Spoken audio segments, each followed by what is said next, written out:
Everyone, welcome back to The Chase, the show that dives deep into the world of high performance alongside some of the world's most esteemed athletes, influential leaders, and ambitious individuals. I'm your host, Christian Dyer, and today I'm thrilled to have a very special guest with me, none other than Blaine Scully, former USA rugby captain and a true icon in the world of rugby and leadership. I've known Blaine since I was just a young kid growing up in Sacramento, California, and hey, I even wanted to be just like him, traveling the world game by game, country by country, representing the USA at the highest level possible. He has quite the story that we're going to dive into today. So without further ado, let's welcome Blaine Scully to The Chase. Thanks for having me, CD. Yep, good to have you here. How are you? I'm good, man. I'm good. It's great to be on your show. Super proud of what you've been able to do, and look forward to continuing to write your own story. Yeah, thank you very much. I mean, hey, we can even take it back a few years where our days here on Wednesday would probably look pretty similar. You know, an off day, and Yep. in your words, you called it admin. So what are you up to now, and what's life looking like day to day? Yeah, so I retired start of 2020, so a couple of weeks actually before lockdown. But since that time, I've had family's grown. So my wife and I have a couple kids now. I've transitioned fully into professional world. So I'm now a management consultant at PricewaterhouseCoopers in the deals practice. So mergers and acquisitions. And recently finished going back to school, getting my MBA. And so it's been a little bit busy, trying to sort of build a foundation for kind of this next chapter of life.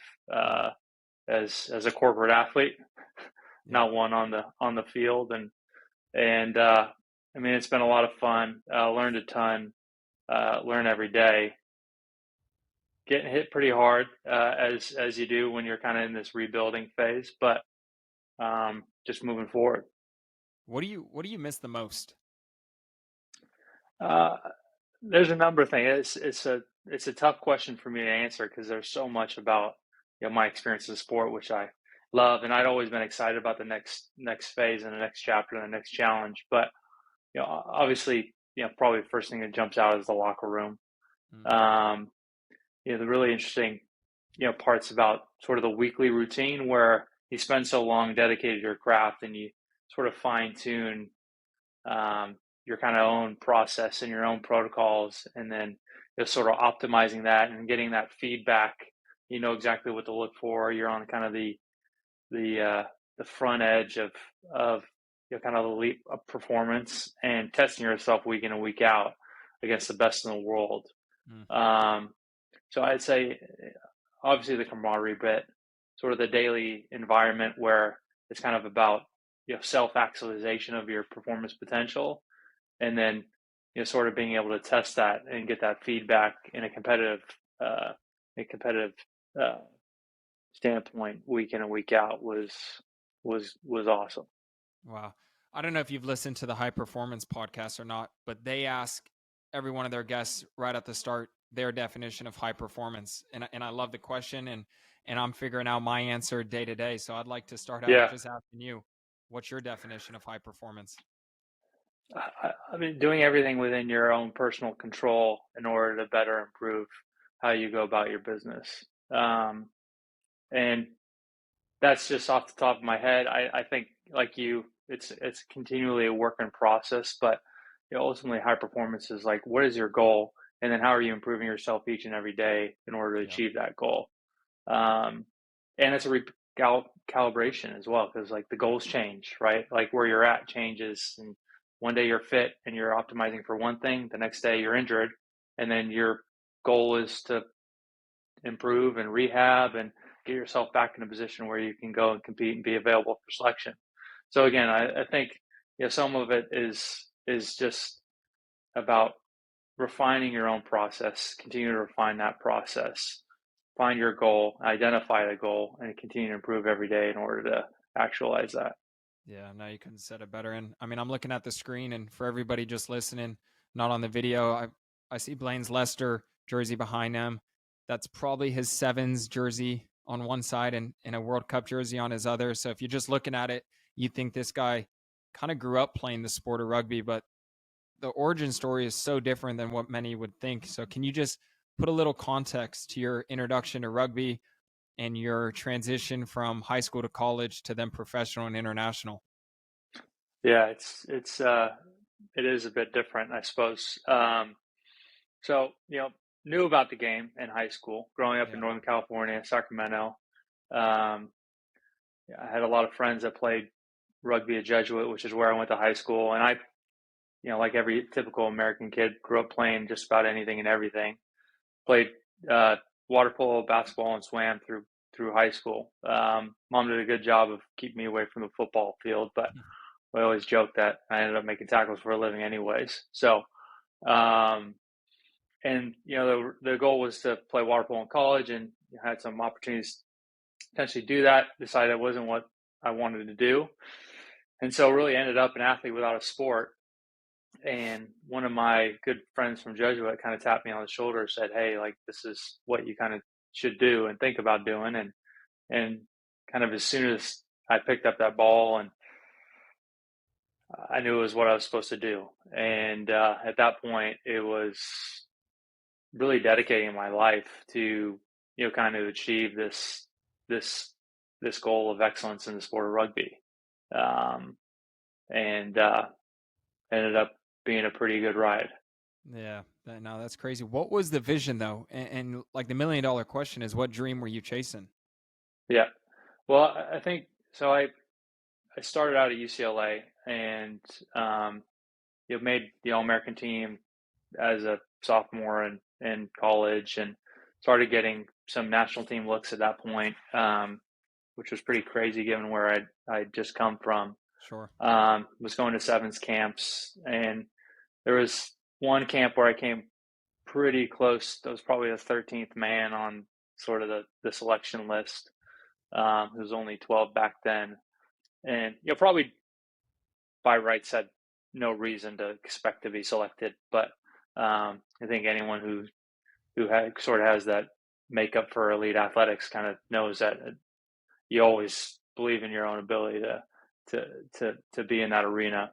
Yep. And so I just missed out. I talked to the head coach at the time, and we chatted about a few things. And so I went home and kind of wrote a letter to myself around all the things that I wanted to do in the sport of rugby, a couple paragraph long. And then I just started listing goals. So it's like, play for both the sevens and 15s national team, play overseas, go to World Cups, all that kind of stuff. And I ended up just kind of carrying that letter with me my whole life. Ended up transferring to Cal shortly thereafter.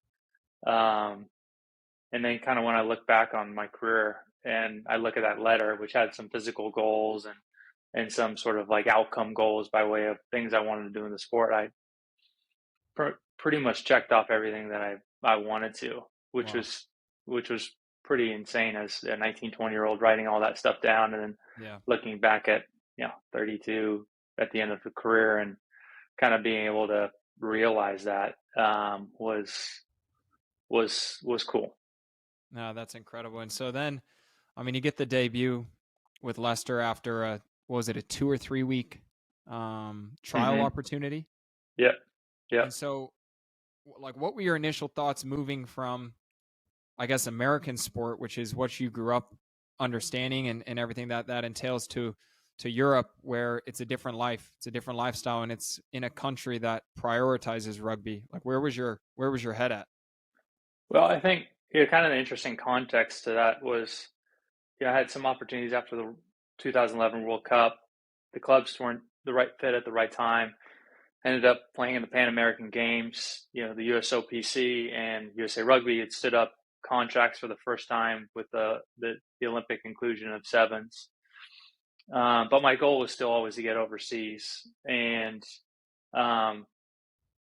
partway through, I had a little bit of an injury. I had to rehab from post the Pan American Games, and then a couple months later, just prior to the Hong Kong Sevens, I ruptured my Achilles, which kind of took me out for 11 months. So I moved back to Cal, rehabs with Coach Phillips and the High Performance Training Center, and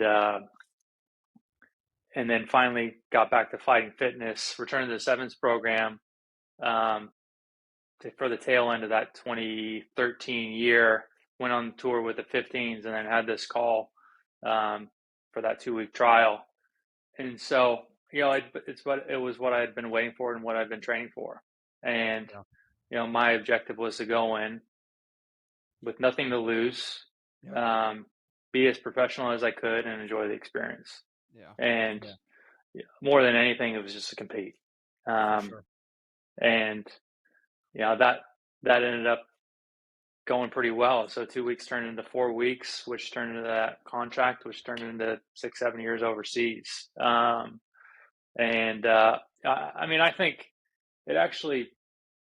I think day one, my background at Cal, and my sort of background in American sports, and kind of embracing the sport of rugby as a pro, really since those University of California days, where what a varsity locker room looks like, know what a varsity meeting room looks like, know the expectations of a high performance athlete, from notebooks to training and preparation.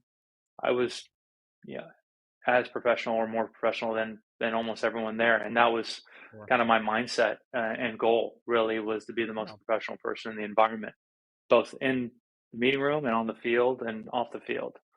How do you think they took you? Like, did they embrace you from the get-go, or is that just something you had to earn through your actions, through your game performance? Both. I mean, I think all respect in high performance environments are earned based on performance. And I think that's the beauty of sport, right? It doesn't matter what you've done. It's what you continue to do on the field and what you do for the team and what you're willing to do. That's the way you earn respect and earn success in sport. And that never changes and will never change. So, I ended up playing pretty well right off the bat. Physically committed. It's a blue collar club, and I was willing to work on Tuesdays and Thursdays and Saturdays and every day in between. And it's kind of the expectation, and it was a good fit. So I mean, growing up in America, we always think about getting in the weight room, doing so much physically demanding work. And we know from the rugby perspective, yes, that's a huge component of it. But another component is the mental side, the understanding of the game, the film review. And so what little things did you expanded upon from who you were going into there, or things that you had to learn? What were those things that I guess European clubs taught you, and the things that a lot of people just don't really think about that goes into our weekly routine, our weekly preparation? Well, we had the benefit of having a few analysts, and so I would work with the analyst every week to review my performance. Plus, I would work with them to grab all the players that I kind of identified as kind of elite and best in the world in my position, and we'd take all their clips and then compile it into sort of a weekly video. And so I would watch all of those clips of all those players throughout the world.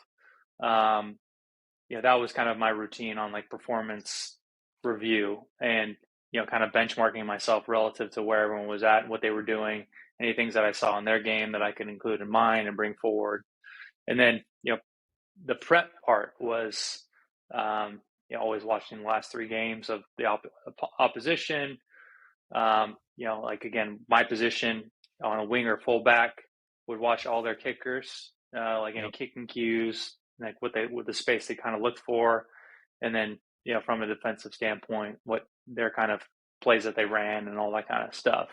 So I was kind of like on the film review, and in addition, watching like our own trainings and making sure I was up to speed on what our play package was going into the weekend and all that kind of stuff. So that was a huge part of what I did every day and every week at the club. And then in addition to that, Jordan Murphy, who I actually played against in the 2011 World Cup. He started for Ireland at fullback.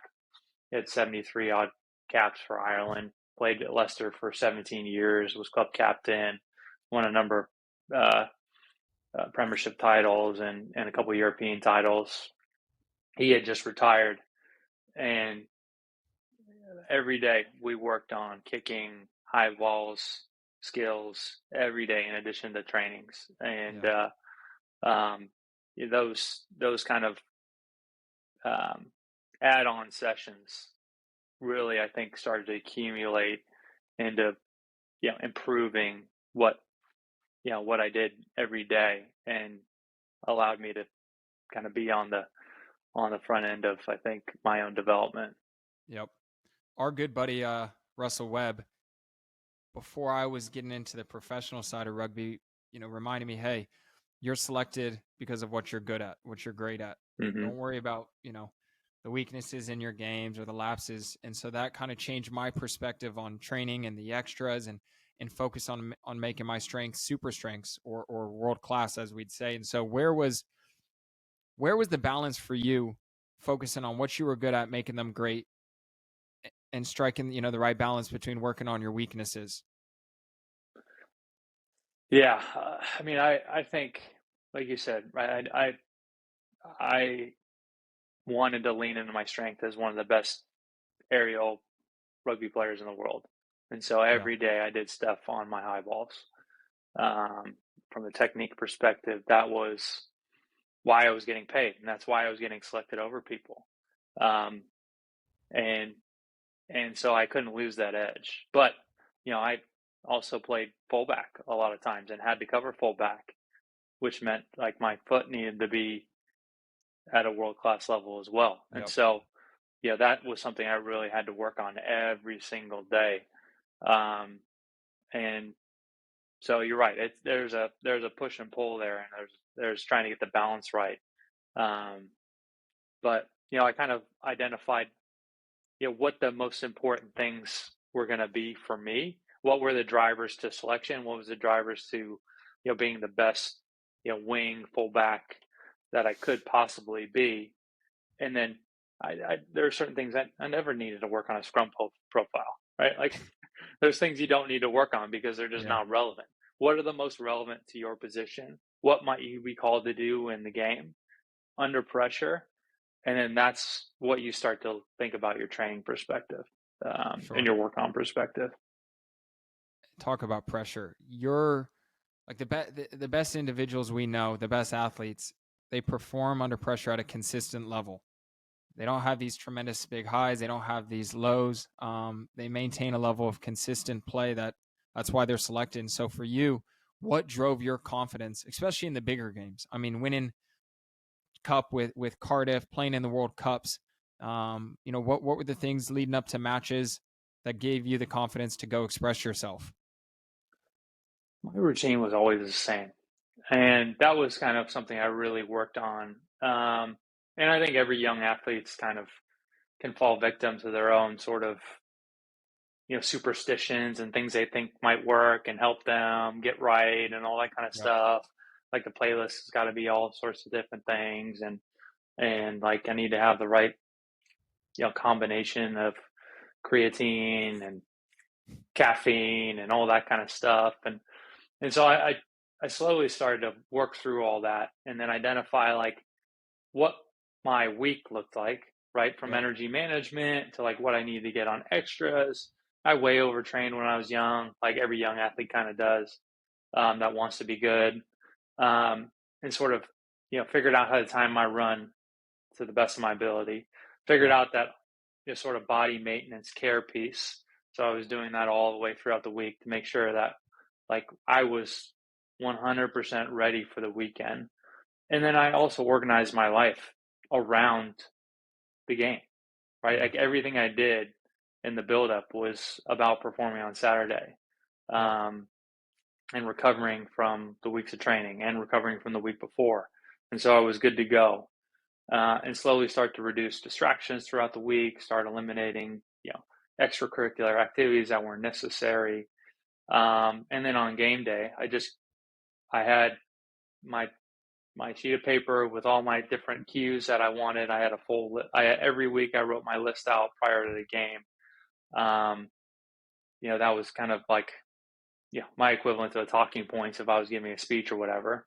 I knew like all the plays, knew what they were going to run, and also what my individual stuff that I was going to bring to the table.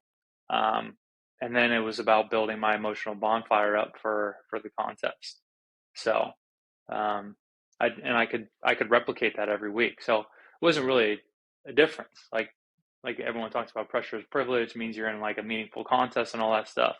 But I always viewed it as like every game was pressure and should be, Yep. right? Like there should be pressure to perform every week, because like that's how you earn respect. That's how you keep your job. That's like what's expected if you're a world-class player, is that anytime, anywhere you can show up and be world-class.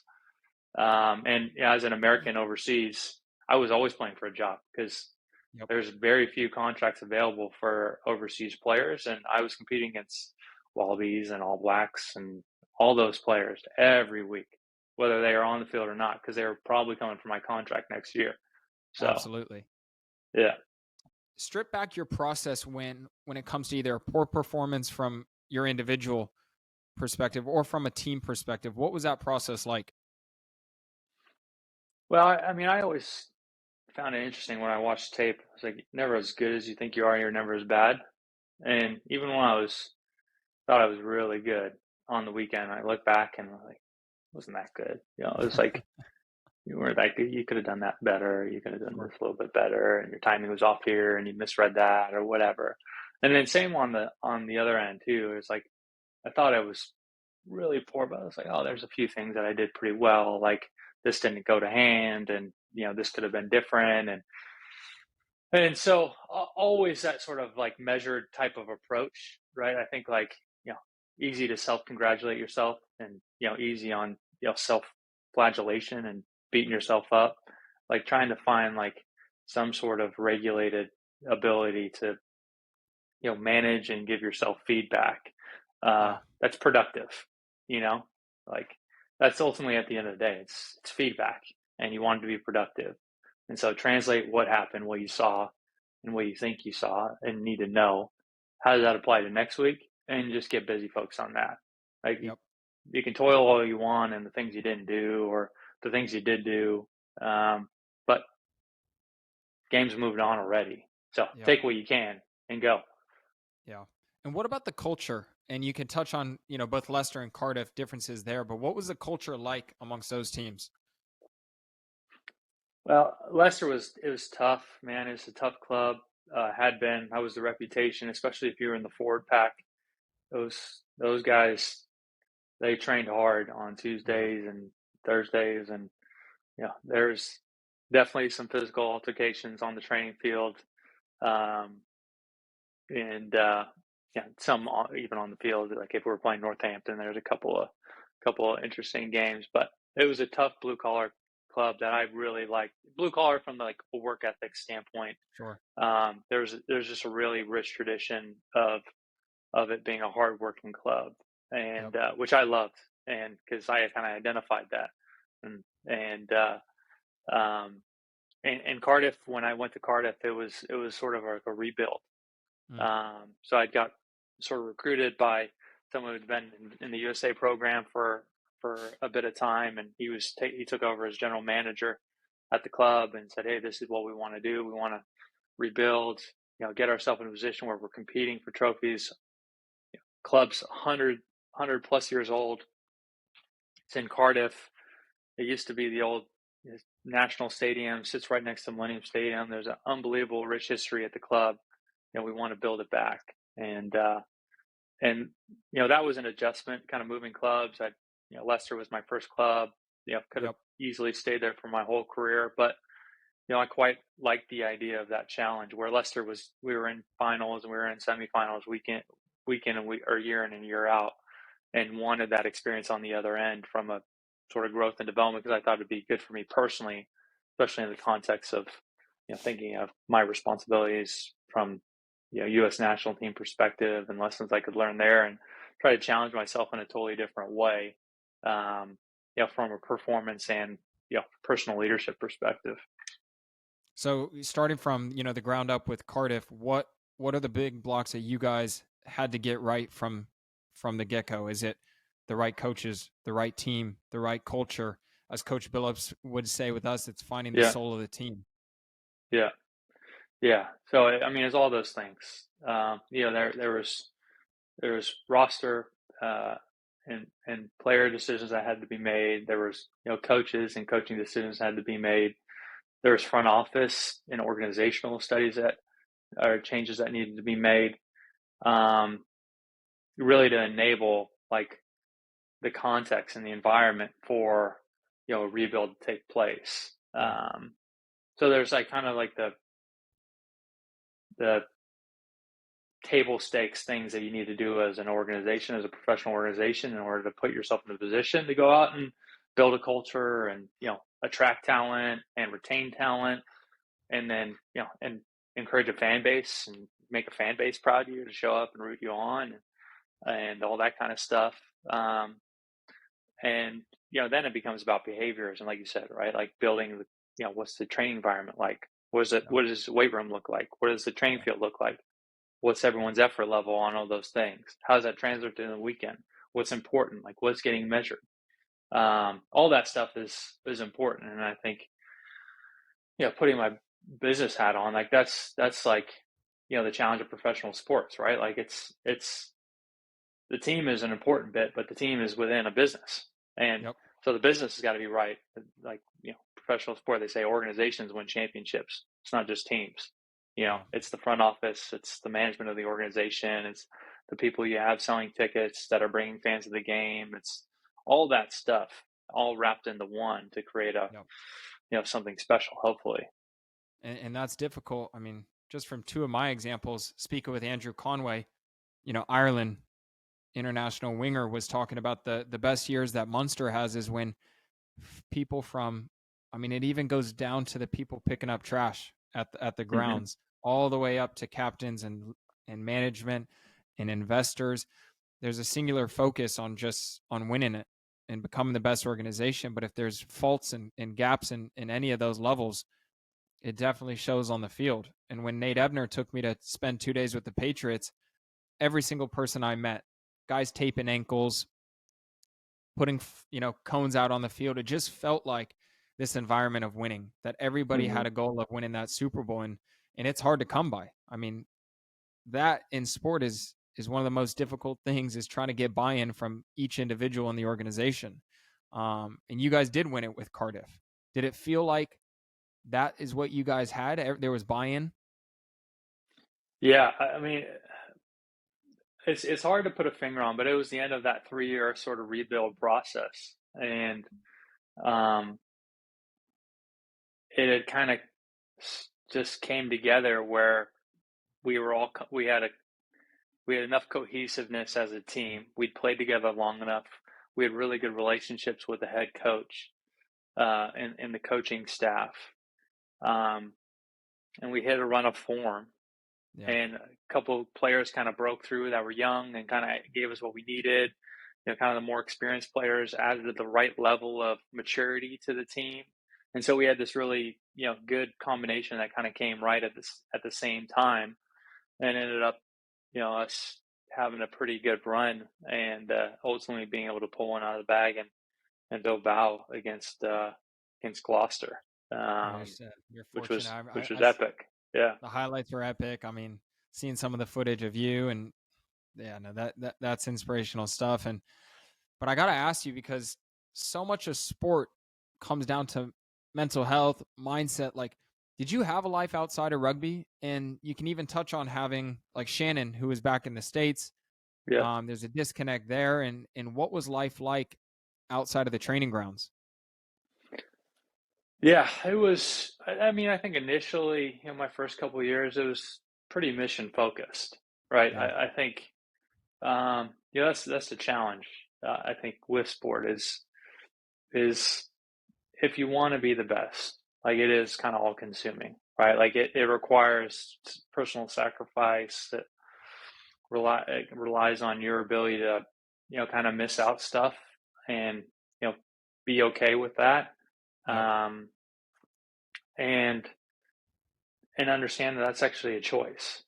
You choose that, and I think that was conscious for me. Like I said, I wrote down on that piece of paper, and that's what I was choosing to do.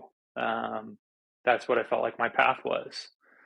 And but slowly, as I kind of felt more in control of like exactly what I wanted to do, what I needed to do, um, then it was about like I was able to do a little bit more stuff, explore things.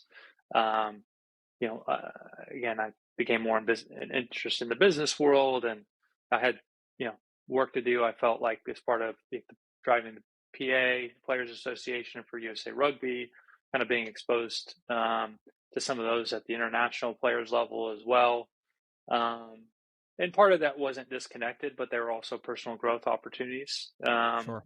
I felt like I was, continuing to do my job as, captain or a leader on the national team and all that kind of stuff, improving the game in a way that wasn't just on the field. Um, and, those admin days that I kind of took on, later in my career were important. I think, personal and professional development days. And so I eventually kind of found that combination.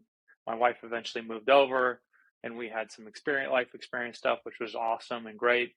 And so it got a little bit more balanced. But Mm. again, it all depends on where you're at. And I think there does have to be a level of focus, but then at the same time, it's got to be sustainable too, right? Like, Sure.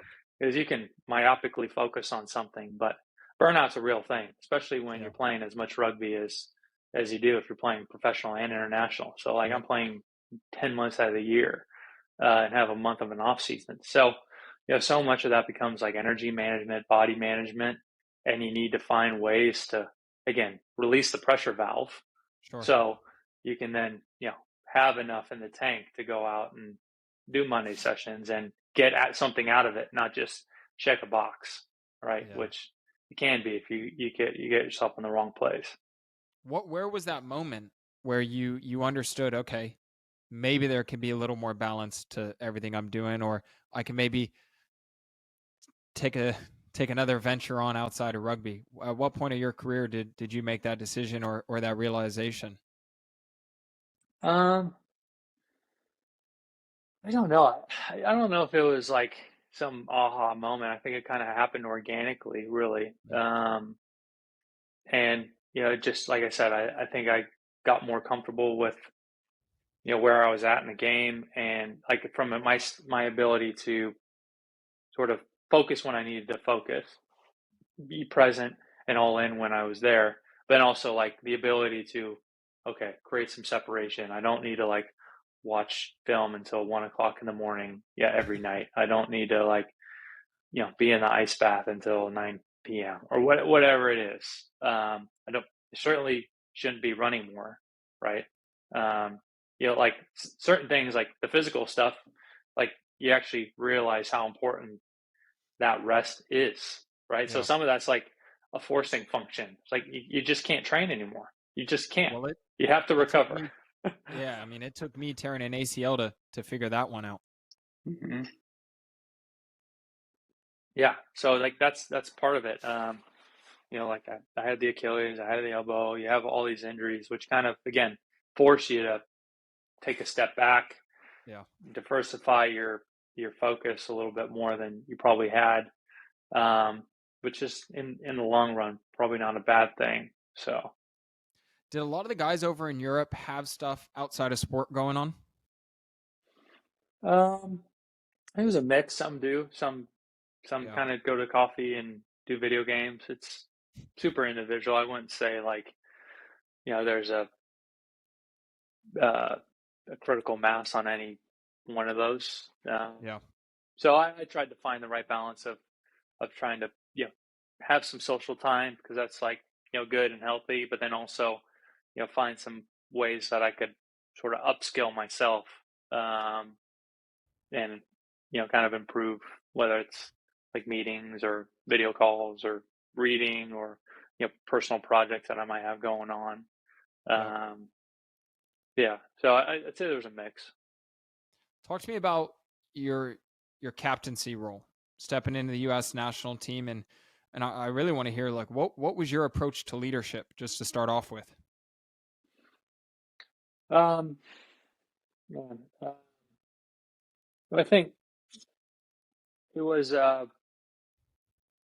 it was kind of one of the most awesome responsibilities I had. I think was captaining the U.S. team, and that's how I looked at it. I looked at it as an awesome responsibility, not a position of privilege. And I think there's a pretty dramatic difference there.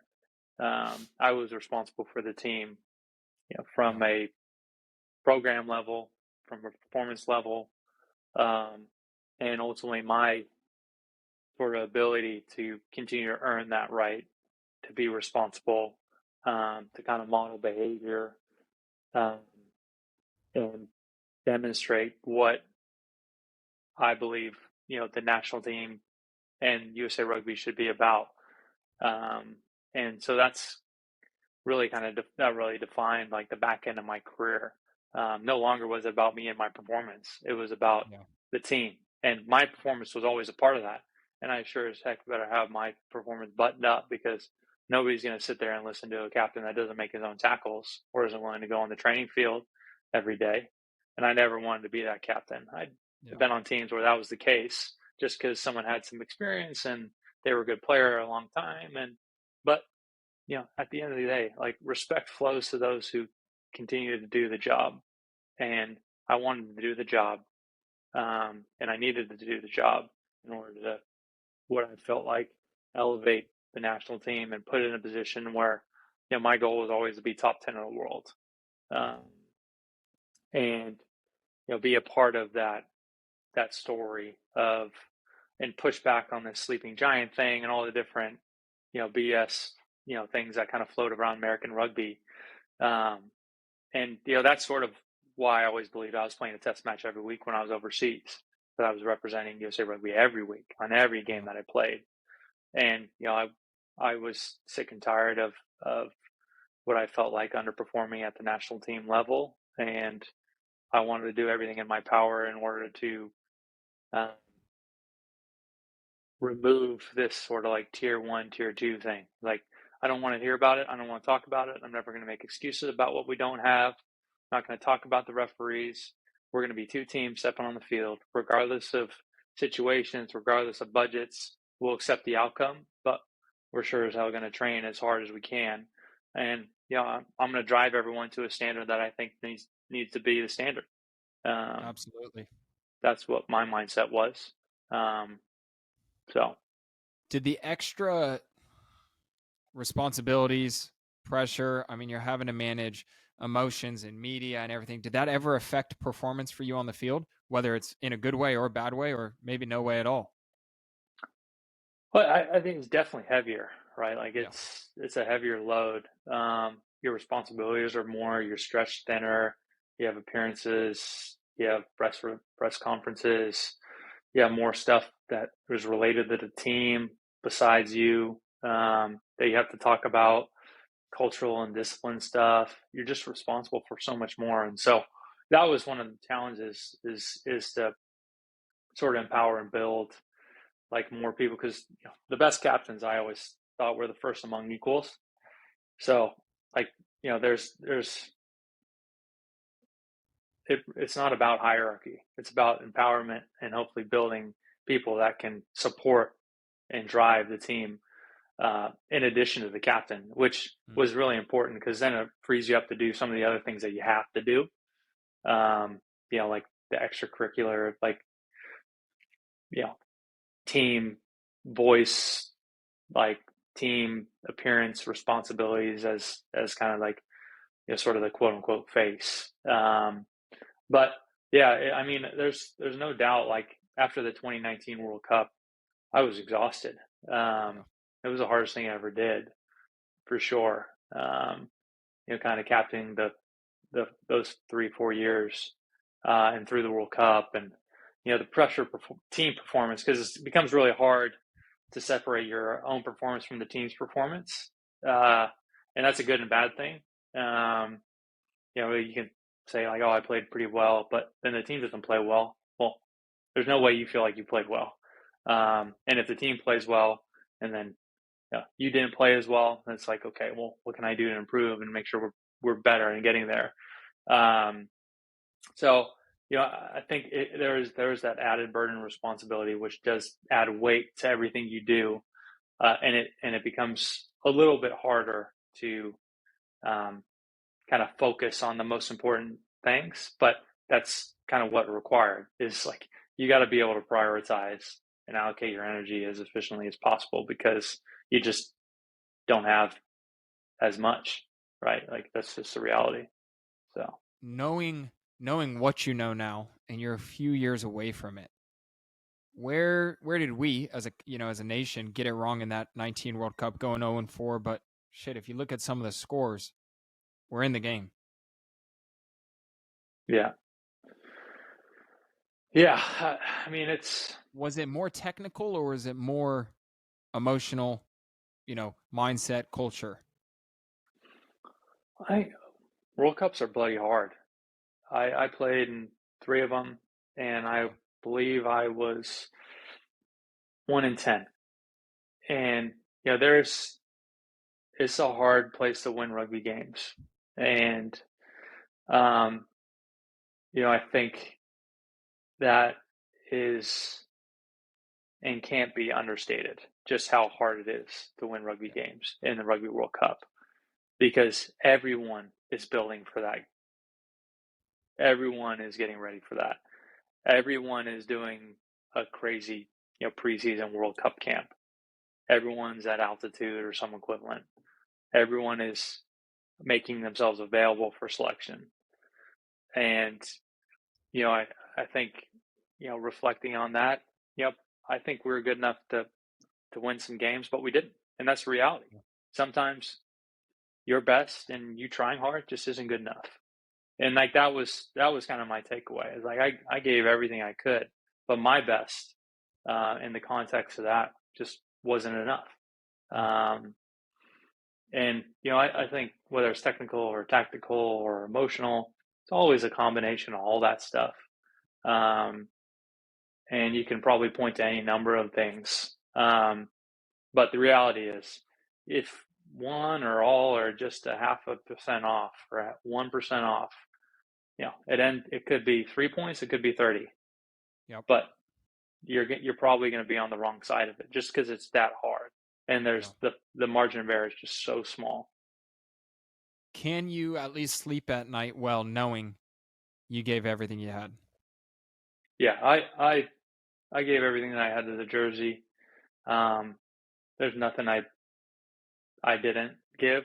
I dedicated my life to it, right? For almost 10 years. And so I'm at peace and was given that opportunity by enabled by unbelievable amount of people like Coach Clark and Coach Billups who continue to support me and nurture my career throughout the whole run.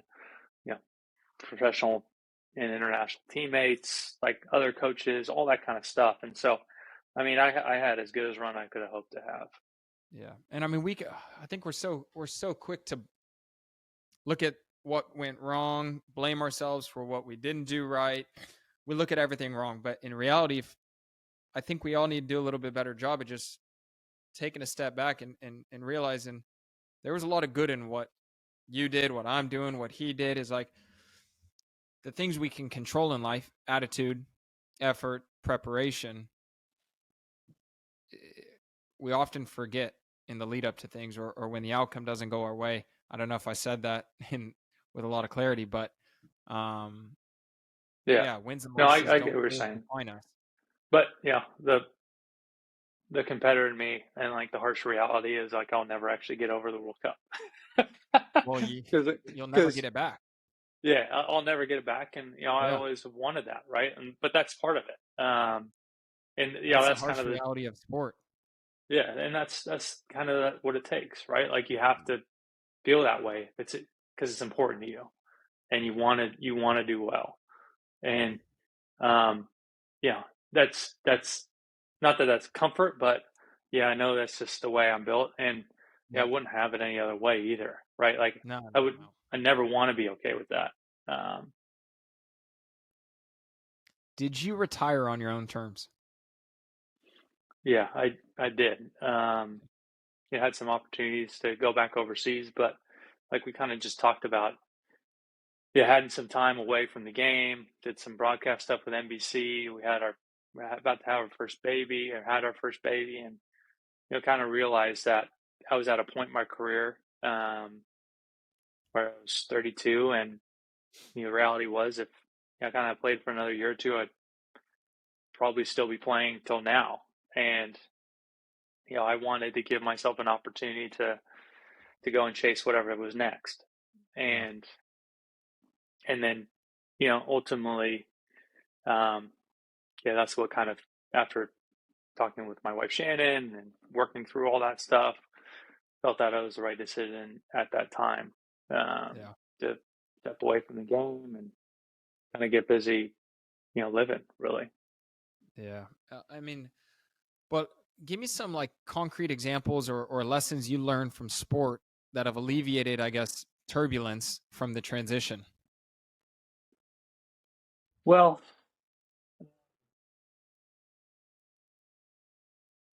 I mean, really everything that I learned in sport, from a mindset perspective, from knowing what it takes, knowing what elite looks like, knowing what high performance looks like, um, my ability to interact with people, being on Yeah. teams, like those are all points of difference. Part of my challenge is all the soft intangible skills, and this is, I think, true for a lot of athletes, are elite and differentiated versus peers.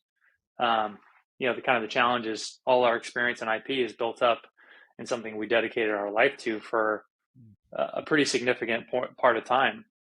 And now, like, again, where I'm at is build the foundation for this next chapter. And that's kind of like, the core skills of being able to do data and Excel analysis and, PowerPoint presentations and client deliverables and all that kind of like, you know, teachable skills, right? Like just takes time and experience and, building all that stuff. And so the best of me is still a few years away, but, the willingness to continue to work at it and show up, I think is like kind of the thing with athletes, right? Like you show up and you do the work. And if you show Yeah. up and do the work, you put yourself in the position to be, in the game. And Yep. when you're in the game and you're ready, anything can happen.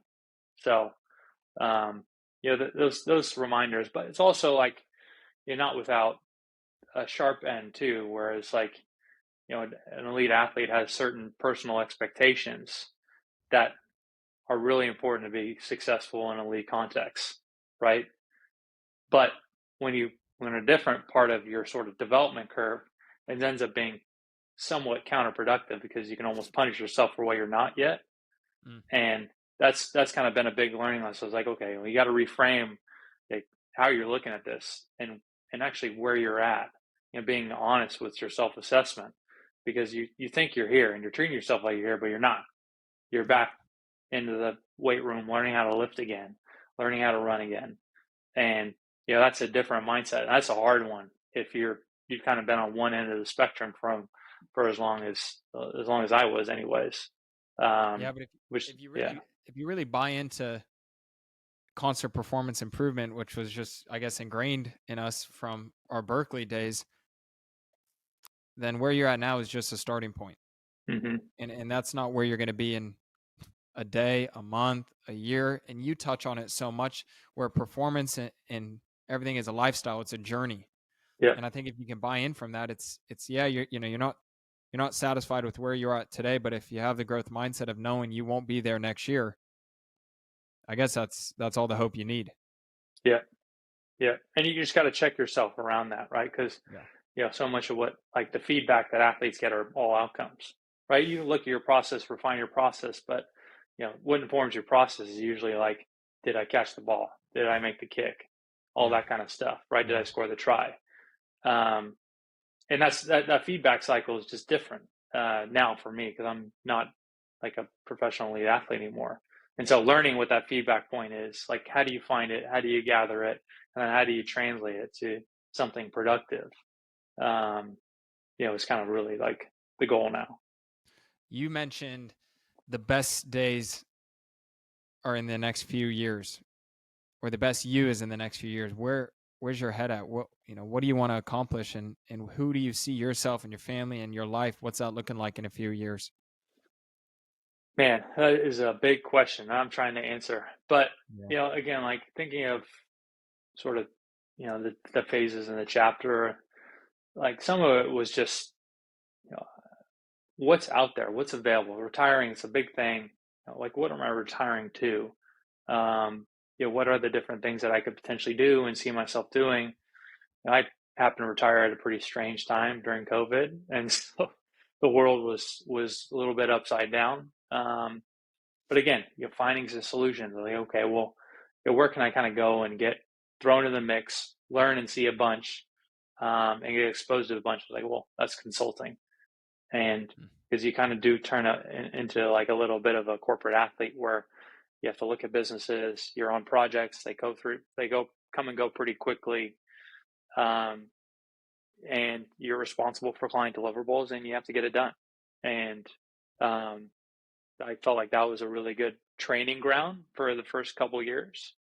And then now it becomes about, do I stay in consulting, or we can continue to aggregate more and more experience, get more and more reps, or, kind of go tackle something a little bit more focused that allows me to dive deeper into, kind of that next sort of 5 to 10 year chapter, which is probably what I'm looking at. But, that's just the professional front. But, now, like you said, like my life has got a lot more, going on. And some days I miss the sort of simplicity of elite athletics, where it's like Saturday, and everything is geared towards that. But, my life is fuller now because I have 2 kids and, and, beautiful wife who's kicking my butt, and she's doing great, and all that kind of fun stuff. And just like really enjoying that and trying to learn to appreciate and embrace kind of like, it's not just about like achieving professionally all the time. It's like life is more than that. Which again is like also like the hard thing for an athlete. It's like, well, it's always about like getting better and improving and like, achieving the next objective and like winning the next game, all that stuff. And that's built in, and that's obviously what I'm trying to, but it's not all life is. And it's like being able to enjoy and embrace those moments that like, figure out like, well, the purpose of work and achieving is like to, provide and, give the foundation for my family to kind of live and flourish, right? And like be there and be available for them and be a part of their growth journey and all that kind of stuff. And so like that's a work in progress, and some of this is getting out of your own way, and part of it's just like, when you get more experience and you get older, you get more perspective. Like that's part of just the journey. And so that's what I'm trying to do. Just trying to grow up, I guess, and get a little bit better perspective that I can, be a better person, a better dad, and all that kind of stuff. Yeah, no. But if money was not an issue, what would you do? That's a great question.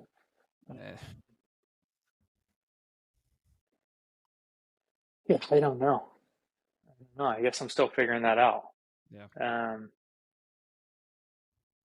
I love sport and all that, and could definitely see myself having a career in some capacity around that. But I love business, and I love companies, and some of the industries that I've been exposed to has been a lot of fun, and I think part of where I'm at is, and this is, you and I have kind of talked about this, of where you are in your professional journey. It's like you have the sort of experience bucket, you have kind of the finance bucket, and you have like kind of the capability development bucket. And right now, like I'm still trying to build up that capability and development bucket, and ultimately I'm trying to figure out what exactly it is the thing I want to do, that I want to dedicate my life to, outside of family and all that. And I think that's part of just like the discovery process, really. So like I still say I'm in that discovery mode. I think some of it is self-directed, but some of it's just emergent, right? Like some of it just like put yourself in positions and something just kind of pops up and you're like, wow, that's kind of what I'm supposed to be doing. Like Mm. that was sort of rugby. Like again, like it actually emerged, and I was like, this is what I'm supposed to do. And so like being open to those possibilities and not sort of trying to hold on too tight to the driving wheel and like steering your own way. Like directionally, I know where I'm headed, but Sure. like if there's an off ramp and like it ends up being where I'm supposed to go, then got to be willing to take it. So, Blaine, what's the best piece of advice you've ever received? um, well, my one I've lived my athletic career, I kind of mentioned earlier, is you're never good as you think you are. You're never as bad. You're just work in progress. And I really tried to carry that with me my whole athletic career. It ended up being super helpful at the end because it just allowed me to regulate myself. Um, and you know, I think I try to continue using that every day, which is like, look, the reality is you're just a work in progress. And you know, you're gonna have high highs and you're gonna have some low lows, but Mm. just stay consistent and maintain like that consistency and you'll be okay. There you go. Well, hey, just to strip back the layers of your life and get into your mind and understand not only how, but more importantly, why you do the things you do and how you did the things you did and everything you accomplished it was amazing. And I'm so grateful for everything you do for me and USA Rugby and rugby as a sport around the globe. I just want to say thank you for your time. And I thought this was so valuable. And I think for whoever's listening, there's going to be a nugget in there that applies to their life, even if they're not an athlete. I appreciate you having me. Love what you're doing. Continue to look forward to your career, and I'm Thank always you. here for you. I know Appreciate you it. are. All right, man. We'll talk very soon. All right.